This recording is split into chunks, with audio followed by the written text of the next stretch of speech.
E o nosso assunto a partir de agora é relacionado à saúde. Nós vamos falar sobre os riscos das cirurgias plásticas, os riscos e a prevenção. O Conselho Regional de Medicina do Ceará e a polícia investigam a morte de uma influenciadora digital depois de uma lipoaspiração. O caso reacendeu a discussão sobre o culto à beleza inatingível e os riscos das cirurgias plásticas. E para discutir esse assunto com a gente recebe agora o cirurgião plástico Vitor Kutait e também a Jéssica Dias. Primeiramente, boa tarde, doutor Vitor. Seja bem-vindo aqui no Tom Maior. Boa tarde, muito obrigado pelo convite. É um prazer estar lá com vocês. Nós que agradecemos. Jéssica Dias, uma ótima tarde para você.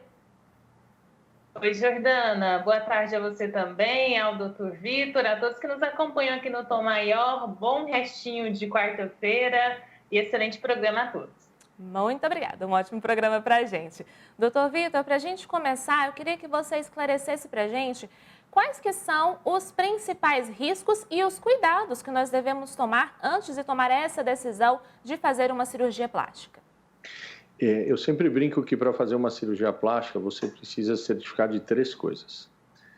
A equipe que você vai operar, então o médico e toda a equipe dele, aonde você vai operar, a estrutura que o espaço que você vai fazer e o procedimento que vai fazer, ou seja, que tipo de procedimento vai fazer, se aquela estrutura tem adequação para aquele tipo de procedimento. E o terceiro e mais importante, que momento de vida você, enquanto paciente, está. Tanto do ponto de vista físico, quanto do ponto de vista psicológico e social. Eu gosto de uma frase da Organização Mundial de Saúde que diz que saúde é o bem-estar físico, psíquico e social.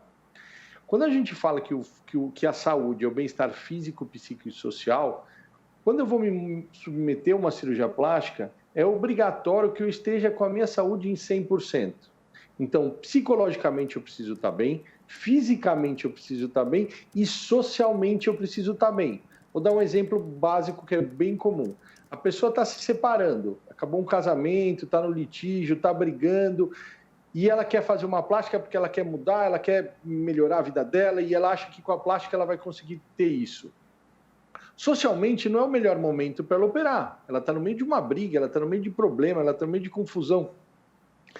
Essa paciente não está 100% saudável naquele momento. Resolve esse problema, depois opera.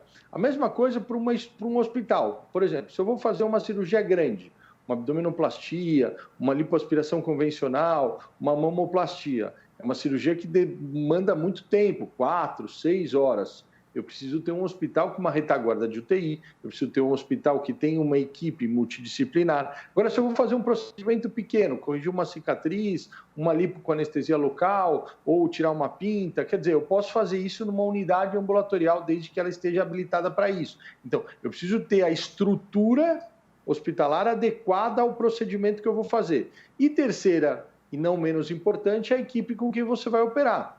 Eu sempre falo para as pessoas, se você tem um problema no olho, você procura um oftalmologista.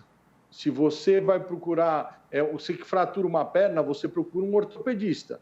Se você quer fazer uma cirurgia plástica, você tem que procurar um cirurgião plástico. E no Brasil só pode falar que é cirurgião plástico quem é membro da Sociedade Brasileira de Cirurgia Plástica. Então, certificando dessas 3 situações, desses 3 cenários, pessoa, equipe e estrutura, a cirurgia torna-se muito segura. Obviamente, toda cirurgia plástica tem um grau de risco, e esse risco ele é presente e deve ser evitável.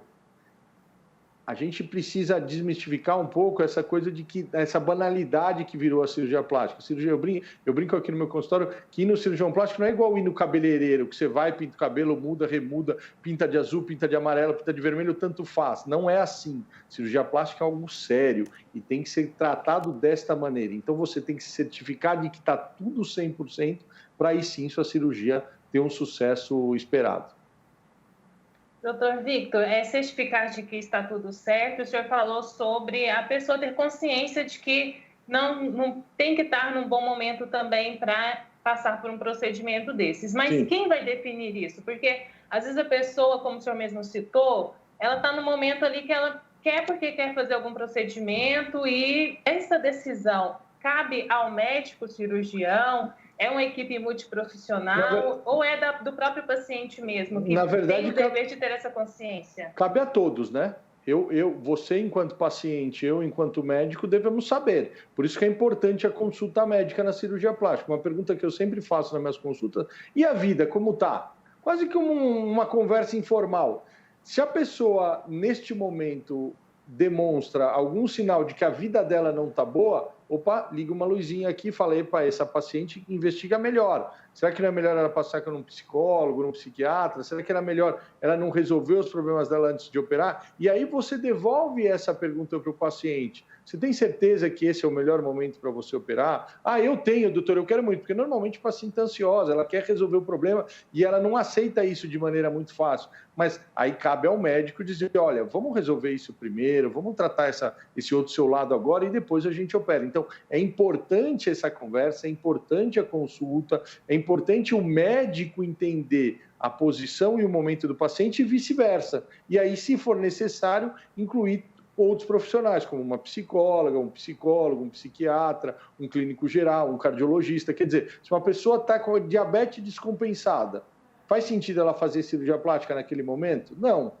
Logo, eu preciso de uma ajuda de um endocrinologista. Então, eu encaminho ela para o endocrinologista e depois que ela tiver compensada clinicamente, aí eu posso operar. Vou dar um exemplo que aconteceu agora, meia hora atrás. Uma paciente com artrite reumatoide acabou de terminar o tratamento e quer fazer uma cirurgia plástica. Eu posso operá-la? Clinicamente ela está bem, está estável. O que eu fiz? Eu pedi a avaliação do reumatologista para que ele libere ela para fazer a cirurgia.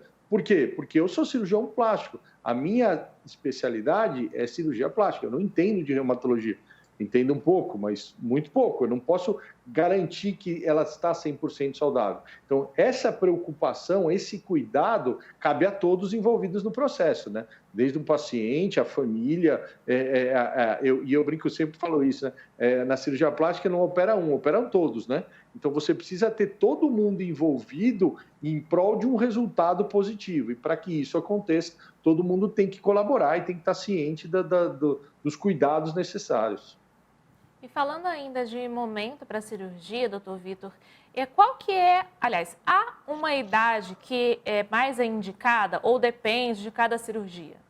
Depende de cada cirurgia e depende de cada momento. Eu vou te dar um exemplo do que acontece com alguma frequência. Você imagine uma menina de 14 anos que está começando a vida social dela, que não tem peito, zero de peito, uma mama bem pequenininha. E todas as amigas dela já desenvolveram a mama e já tiveram essa característica secundária feminina aflorada.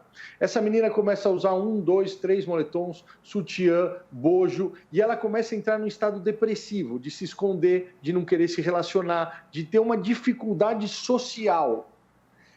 Se a gente não intervém rápido nessa menina, e aí intervir significa não só psicoterapia, mas também a cirurgia plástica, e aí eu posso colocar uma prótese pequena só para devolver para ela aquele primeiro momento. Quer dizer, então, eu consigo ajudar ela socialmente com uma cirurgia plástica.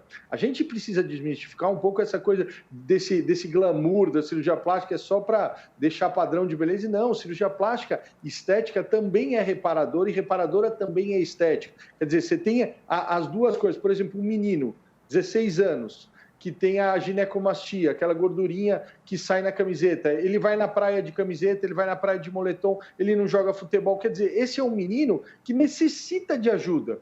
Ajuda da cirurgia plástica. Vou dar outro exemplo de uma mulher mais velha. 35 anos, 2 filhos, a barriga ficou feia, ela namora com o marido dela de luz apagada porque ela tem vergonha do corpo. Quer dizer, existe uma idade? Não, não existe uma idade, existe uma indicação. A pessoa precisa estar saudável e aquele problema precisa estar estabilizado. Ou seja, no caso da menina de 14 anos que eu falei para colocar uma prótese, é comum isso acontecer? Não, não é comum. Mas a gente precisa saber se essa menina já atingiu a maturidade sexual dela. Ah, olha, ela já atingiu, ela já menstrua regularmente, ela já tem as características femininas secundárias, quer dizer, ela não vai desenvolver mais? Não, então eu posso fazer a cirurgia. Uma cirurgia de nariz, por exemplo, um menino que tem vergonha do nariz e que não se convive socialmente. Com quantos anos eu posso operar? Vamos acompanhar 1 ano, ver se melhorou, se não melhorou, se mudou, se não mudou. 16, 17 anos, já posso fazer a cirurgia. Mas o importante é ficar claro que a cirurgia ela tem que ser feita com responsabilidade. A cirurgia ela tem que ser muito bem conversada, os riscos, os problemas, os cuidados pós-operatórios, tudo isso tem que ser posto de maneira muito clara para o paciente, para que a gente sim possa fazer uma cirurgia no momento exato. Todos aqueles critérios de segurança, eles precisam estar 100% checados. Para quê? Para que a gente tenha o máximo de segurança. Doutor Vitor, mesmo quando tem todos esses procedimentos de segurança, há claro um risco, né, da pessoa ter alguma complicação após um procedimento de cirurgia plástica. A Jordana falou no começo aqui da nossa conversa da influência lá do Ceará, Sim. que passou por um procedimento de lipoaspiração e depois teve complicações e infelizmente faleceu. Então, doutor, quais são as principais complicações que podem acontecer após uma cirurgia plástica? Existem diversas complicações e cada cirurgia tem a sua complicação. Eu acho que o grande ponto neste caso, e aí que precisa ser muito esclarecido, é que assim, depois de uma cirurgia, eu brinco que cirurgia plástica é igual um casamento. Você casa com o médico e o médico casa com você. O que falta e o que normalmente dá problema é a falta de contato. Então, essa paciente, pelo que eu vi, eu não conheço o processo como um todo, mas pelo que eu vi nos autos, parece que ela teve uma dificuldade de retornar no médico, as respostas foram tardias, quer dizer, se atrasou, não viu, não fez pós-operatório, não acompanhou. Quer dizer, tudo isso afastou o médico da paciente, a paciente do médico. E aí, quando se viu o problema já estava avançado demais. Basicamente, quando você tem uma relação muito próxima com o seu paciente, a complicação ela pega no começo. E aí você consegue tratar, você consegue resolver, você pode ter que fazer algum outro tratamento, você pode ter, por exemplo, é muito comum na mamoplastia você ter abre os pontos, que a gente chama de deiscência da sutura. Isso é muito comum. Agora, se você está perto do seu médico, ele vê isso no começo, ele já começa com tratamento, com pomada, com curativo, já encaminha você para um serviço de curativo especializado. Quer dizer, ele já te acompanha a ponto de não gerar uma infecção generalizada. Entende? Então, quando você está perto do seu médico, quando o seu médico dá o celular dele para você, quando a equipe do médico está toda disponível para você, quando você tem o endereço e a porta aberta do médico a todo dia, a toda hora, você evita a evolução da complicação, que é o grande problema. Ninguém morre de uma hora para outra. As pessoas, quando infelizmente vêm a óbito, tem uma história desse óbito. Quer dizer, aconteceu isso, não fez nada, aconteceu aquilo, não fez nada, mas o outro não fez nada, aí, puxa vida, não é assim que as coisas cursam. Então, se num primeiro momento tivessem intervido, tivessem feito algo mais ativo, provavelmente a gente não teria a história que teve. Então, o principal cuidado que eu posso deixar como dica para quem está nos assistindo é fique muito próximo do seu médico. Só opere com quem você confia 100%. Por quê? Porque você vai casar com essa pessoa. Você literalmente vai ter ela para o resto da sua vida. Eu brinco que a cirurgia plástica começa na consulta e termina só quando o paciente está perfeito. E isso leva, às vezes, anos para acontecer. Por isso é muito importante a relação médico-paciente. Você estar perto do seu paciente é fundamental. Por exemplo, vou dar um exemplo aqui na minha prática diária. O primeiro banho dos pacientes, quando a gente opera, é aqui na minha clínica. O paciente sai do hospital e vem tomar banho aqui comigo, com a minha enfermeira, com a minha equipe. Por quê? Porque eu quero ver se está tudo bem. E aí eu vou lá, olha, não, está tudo bem, continua assim. Opa, peraí, tem alguma coisa errada, está mais vermelho, está sangrando. O que nós vamos fazer? Puxa, toma isso, faz aquilo. Quer dizer, eu estou perto do meu paciente. E quando eu estou perto do meu paciente, eu antecipo os problemas, entende? Eu acho que esse é o grande ponto que a gente tem que defender e falar para quem quer fazer uma plástica. Se quer fazer uma plástica, ótimo. Certifique-se que você está saudável, certifique-se do procedimento que você vai fazer, certifique-se da equipe que você vai fazer e, principalmente, fique próximo dessa equipe, para que, caso haja algum problema, esse problema seja minimizado e antecipado para que não haja uma complicação mais severa. Doutor Vitor, tem algumas pessoas também que fazem o procedimento da lipoaspiração e recebem alta no mesmo dia. Isso também não é um risco? Depende do tamanho da lipoaspiração. Então, assim, se faz uma lipo pequena numa área pequena, você pode ir embora no mesmo dia. Se você faz uma lipo grande no corpo inteiro, você precisa ficar internado. Não existe uma regra específica para todos. Cada caso tem que ser avaliado como um caso único. Então, neste caso, eu fiz uma lipo pequena só do abdômen, por exemplo. Pessoa com anestesia local. Eu não preciso ficar com ela internada 24 horas. Por quê? Porque a anestesia local, eu já tirei toda aquele pequeno, a área é pequena, o traumatismo é pequeno, eu posso liberar essa paciente. Agora, eu vou fazer uma lipo do corpo inteiro.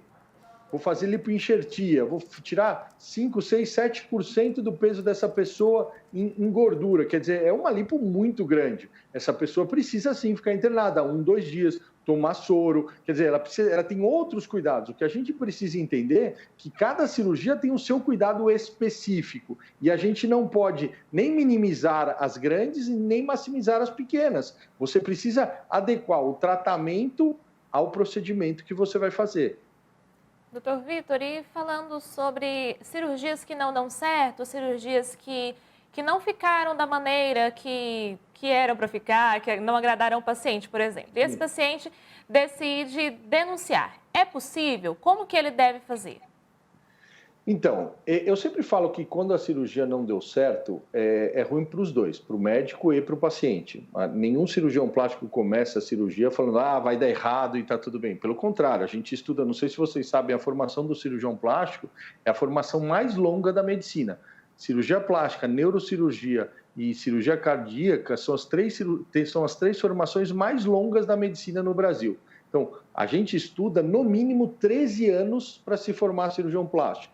E ninguém faz uma cirurgia querendo que dê errado. Esse é o primeiro ponto. Quando a gente fala de uma cirurgia que não dá certo, o principal conselho, a principal dica que eu dou é assim, aproxime-se mais do seu cirurgião. Tenha certeza que ele também quer resolver o problema tanto quanto você. Não existe cirurgião, e eu tenho vários amigos cirurgiões, que deu ruim, tá bom, fica aí. Não, isso não acontece. O cirurgião está do lado da paciente, ele quer que a paciente fique feliz, ele quer que o resultado seja bom. Então, se deu errado, a primeira coisa que você tem que conversar é com o seu próprio médico. Conversou com o seu médico? Conversei. Tá tudo certo. Não confio mais nele. Peça para ele indicar uma pessoa que possa te ajudar.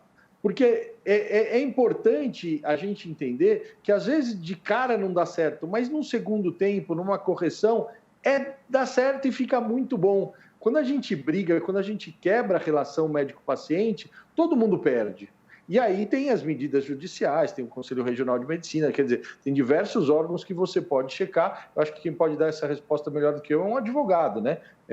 Porque, assim, a minha ideia é quando a cirurgia não dá certo, eu me aproximo mais do paciente ainda. Eu ligo todo dia, eu quero saber, eu quero ver onde ela está, eu peço para ela voltar. Quer dizer, a gente quer resolver o problema. Por quê? Porque eu fiz a cirurgia e o nosso propósito enquanto cirurgião plástico é fazer com que as pessoas fiquem melhor.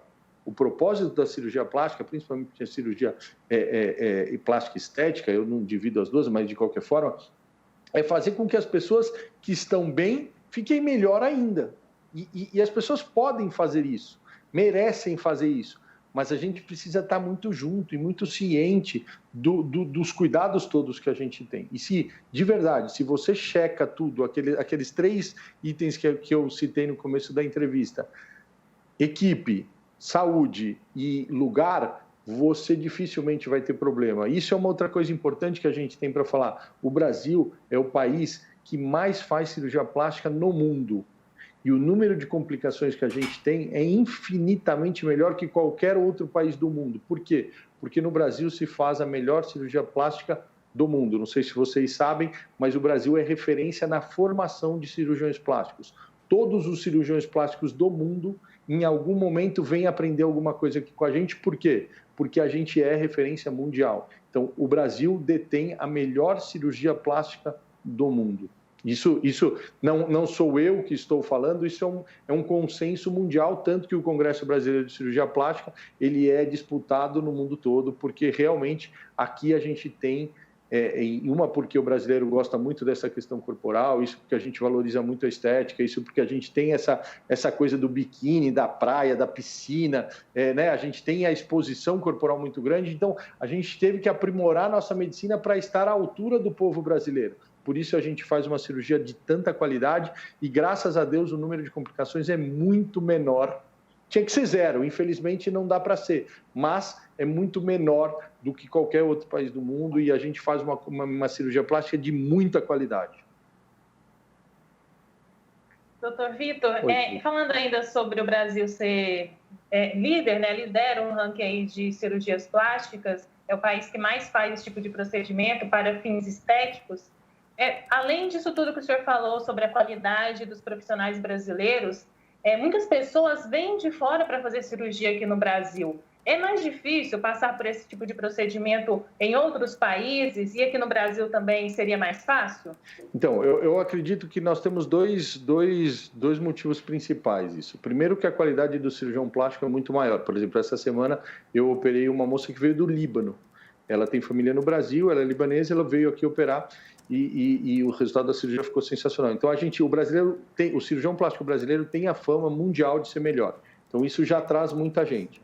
Segunda coisa, nós temos que pensar também financeiramente, né? O dólar hoje está muito alto referente ao real. Então, uma cirurgia plástica aqui nos Estados Unidos custaria $10 mil, aqui no Brasil é 1/5 do preço. Quer dizer, então você tem uma questão financeira muito grande envolvida. Mas eu acho que a grande diferença, o que traz pacientes, o que tem esse turismo cirúrgico para o Brasil, sem dúvida nenhuma, é a questão da qualidade e principalmente do cuidado que o cirurgião plástico tem. Nenhum país do mundo o cirurgião plástico é tão próximo do paciente quanto no Brasil. Isso é uma questão cultural. Eu já tive contato e já operei com vários cirurgiões de fora do Brasil e eles se impressionam como a gente fica próximo dos nossos pacientes. Eu brinco aqui no meu consultório que o paciente entra paciente, sai minha amiga. Ela sai conhecendo a minha vida, ela sai sabendo das minhas coisas, vira e mexe, meus filhos estão aqui no meu consultório. Quer dizer, a gente tem essa questão da proximidade. Acho que o brasileiro está sofrendo tanto na pandemia porque a gente não pode abraçar ninguém, né? Você não sente falta de abraçar as pessoas, daquele abraço gostoso num amigo. Quer dizer, isso é do brasileiro. O brasileiro gosta disso. E esse carinho, esse calor humano, esse cuidado é uma coisa que nenhum lugar do mundo tem e aqui a gente tem. Então isso eu acho que também é um outro diferencial muito grande. Nós conversamos com o cirurgião plástico Victor Cutay. Doutor Victor, muito obrigada pela sua participação aqui no Sagres em Tom Maior. Acrescentou muito, seja sempre bem-vindo.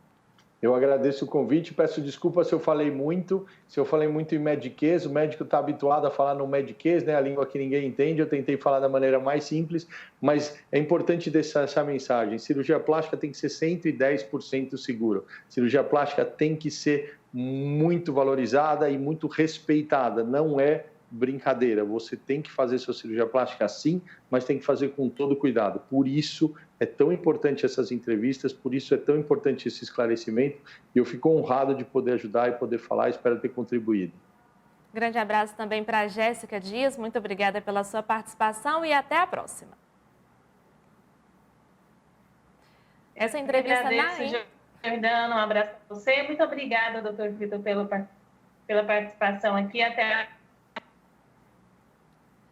bem que foi só no finalzinho da entrevista que a gente teve um problema com a internet da Jéssica. Até a próxima, Jéssica Dias volta conosco amanhã. E essa entrevista na íntegra ela está disponível daqui a pouco lá no sagresonline.com.br e também disponível no nosso canal do YouTube. É o youtube.com/sagrestv.